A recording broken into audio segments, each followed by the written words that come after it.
cash flow grinding, popping in and grinding. The body got a mind of its own. She been in over like a shotgun, bullet in the chamber. Baby girl is out of control. She going. Hey guys, welcome back. Just wanted to make an episode on a semi-halfly completed Refugium and the process of my tank. As you can see, the protein skimmer is up and running.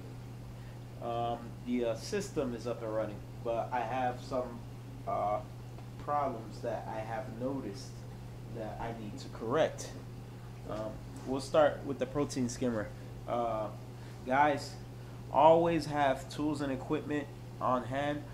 We actually started working on the system at 4 o'clock in the afternoon. We didn't finish till 10 o'clock in the morning, just because we were taking breaks and we were trying to get some unique ideas and stuff like that. We had to do a Home Depot run, then a food run, and you know, and when you're gluing, you also have to let stuff dry. You don't want to turn it on right away. I mean, it might not look like a lot, but it is a lot of work to put in a system like this, especially being the fact that you're trying to minimize the look, and you want to keep everything out of the way. Like what you're looking at right now is the Refugium.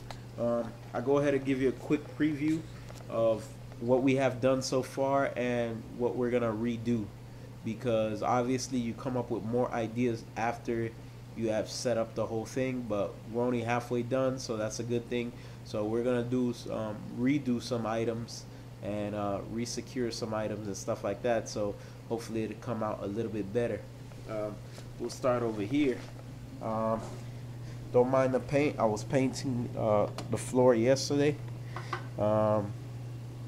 Okay, we'll start here, and I'll stop and do each individual portion.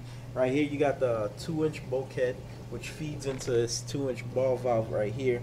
Doesn't have my little 45 twist on it. Reason being is because the bulkhead had shifted when we were trying to tighten this this heavy duty union, which is a 2-inch union. Now it goes into this pump. This is a Reeflo snapper hybrid. I have a problem with this pump. As you can see, I don't know if you can see that there, but there's a lot of salt creep that's coming out of the pump. The pump. I will be giving the manufacturer Reeflo a call, and I will also be giving the people that I bought the pump from a call, because this shouldn't be happening. All that salt buildup right here should not be happening to the pump. What happened is, I guess where the rod meets the propeller, it has a kind of like seal, and that seal is leaking 1 drop at a time, very slowly, but over time it does build up, and this is the buildup that you're looking at right there under the tank. I do have another pump, which is the Reeflo Hammerhead, because for some reason I'm not getting enough flow out of this pump as I expected to get. So I will be giving you guys a update on that when that gets done. So that's one of the things that we're Xing out. I already bought the other pump. It's sitting here. Hopefully I'll get to it in a second.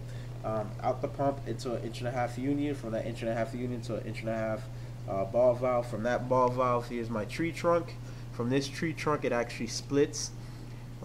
This feeds off to my chiller, which goes up into the back. It's a darkness, right? Out of the darkness, we'll follow this line first.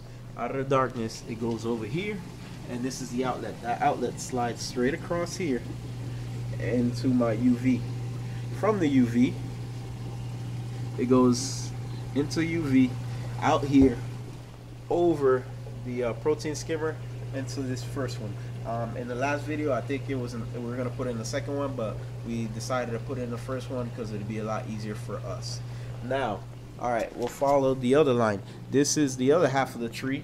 This is going up, as you can see right here. There's a little 45-degree turn, comes over here. There's a sharp 90-degree turn.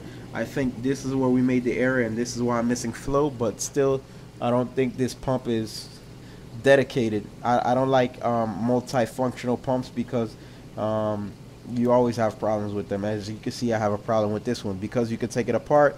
Probably when they just slap some stuff together. I mean, not saying that Reeflo is a bad company, because their customer service is the is the best. So you call them, they will send you a replacement, or they'll have you send the pump to them or whatever. But I haven't done it yet. But I wanted a dedicated pump. I got a hybrid, and I didn't get it from them. I got it through a subcontractor, and that's what I'm complaining about. Not the product itself, but the product that I received from the company that I purchased from. As you can see, this feeds into my tank, which I have a spray bar on top now. Hopefully we'll get to that. And then this other portion right here, this is what's gonna feed my 2 reactors, which I have the 550 back there with the 150, and then this bio pellet reactor. We're gonna make this line is gonna feed everything. This line right here is gonna feed everything. The outlets. Me and my friend was having a discussion about which would be better. He likes spa flex, I like hard tubing. So what we did 1 spa flex and 1 hard tubing. Guess what? Not for the first time, but I was wrong. Actually, believe it or not, it is better to have the spa flex because your water flows quicker, and you release more water into your Sump Refugium area using the spa flex. So this section right here will be changed to spa flex. So he wins that battle right there. I wasn't a big fan of spa flex, but after seeing the results, which if I could take this off, I would show you the difference. I don't think it's gonna slide down for me. Nope, it's snug in there, and this is glued down now, so it doesn't move, so I can't slide it down. But the spa flex, trust me guys, the spa flex works a lot better. All right, from here, as you can see, there's bio balls here, but from right here you can't see the bio balls. Why is that? Because it's in the corner. The reason I had to put the bio balls is because, as you can see, there's nothing down here. Yeah, there's a couple live rocks here, but I mean, there was nothing down there. I just added the live rock a couple days ago because I was tired of running my Tunzi in a garbage can with that live rock and stuff like that, and and I just didn't want to spend the extra energy. So I put it in the tank on the bottom. All this detritus is from my old tank from moving the bio balls into here, and the strength of the pump filtering all the detritus out, which end up in the center. I will be vacuuming this out before I add my new stuff. So that's one thing I'm working on. As you can see, this is the Octopus protein skimmer. We end up breaking this, or my friend did. I end up fixing it. This is a really good product right here. It's called Cubon. They actually use this to fix plastic on cars and stuff like that. It's for like bumpers, grills, stuff like that. I work on cars, so I ended up buying this. I had it around. I decided to use it. It worked. I didn't have to go buy another $300 skimmer, thank goodness. But as you can see, the skimmer is working perfectly. You can see how dark that skim is, and you can regulate it real good and everything like that, and it's very easy to clean. That whole neck comes off. I'll do some type of video on that so you guys can see how it works out. I had this little fan up here, which I will be moving closer to the chiller to like kind of cool it down. Right now it's just sitting there because I had it there. I haven't taken it down yet. That's why it's still sitting there. What else? Okay, so we got this chamber where the water goes into the bio balls. From there, it filters through here. This egg crate, this black egg crate, is down here because I needed to raise the level of the protein skimmer so it could work. So that's why that's there. I have to reinforce the center because the black egg crate is kind of flimsy for some reason, or I guess it's the grade that I end up getting from my friend. But I raised it, and that's why the skimmer is working so perfectly. From there, it filters through, comes in here. From here, it travels through the bottom into this little section right here, comes up here. I have my ORP meter right here, and which is right here, and then I have my pH meter, which is back here. Right now, it looks like it's at 8.1, so that's pretty good for not having anything in the refugium. That's the pH meter right there. That will be going into my calcium reactor, which I have too. I'll make a video on that. But once that water flows over, I don't know if you guys can see this. I don't know if you can see that shimmer effect, and I don't have my light on here yet. But yeah, it flows over. 1 second. Yeah, the water flows over, lands into this filtration right here. As you can see, this is like really dirty because and I'll tell you the reason why. It's because I I tried feeding my my food through the inlet right here instead of putting it in the tank, because I'm not getting as much flow as I used to on top, so it drains down regardless. But what happens is, as you can see from over here, it filters.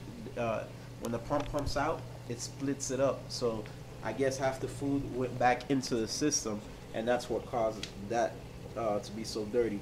But that's all right. These are the trial and error stages right now, and until I get everything up and situated. So we'll see how it works out. Right here, I'm gonna be putting a brick filter, because as you can see, all those micro bubbles are actually getting fed through this side of the tank right here. I don't know if you can see that, but there's like micro bubbles up here, like moving through. So I'm gonna have to put a brick filter. I have it here. I have one here that I will be using. I'll see how it works out. I may have to get a second one, being the fact that this is 18 inches long, but I might. I'm gonna try it out first, which I have a 13-inch long brick filter. I'm gonna place it in there. If it cuts it out, then I'm gonna continue. Or when we're gonna be doing a lot of adjustments also, so hopefully we'll see. But I mean, as you can see, there's a lot of flow going through here, so that's where I'm getting those micro bubbles.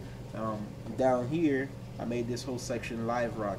I was gonna put like Chemi Pure or something like that, but I already have the reactor, the 550, which the Chemi Pure is gonna go into. I have to clean out this section right here also. This little chamber, I gotta clean it out. And as you can see, for the most part, the water is very stagnant in the last chamber, which is what you want. But what happens is the bubbles flow up and then they flow over, and the pump picks it up because of the pressure. So that's the bad part of the situation. But this is the system so far, guys. Let me know what you think. Let me know where I can do some improvements. I know some people are doing their plumbing right now also. So, I mean, I think Monking Out was doing his plumbing.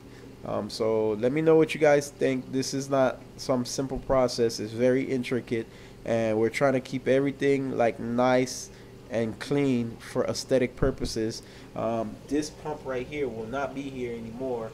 Obviously, I have a piece of glass that goes over the top of the Refugium, and the light has to go here, so that the bio pellets can't stay there. But for right now, since I've been running the tank like this for a week, I had to have something here. And the bio pellets, like I said, it does work. It does feed my corals. It does remove my nitrate phosphates and nitrites, so I'm very happy about that.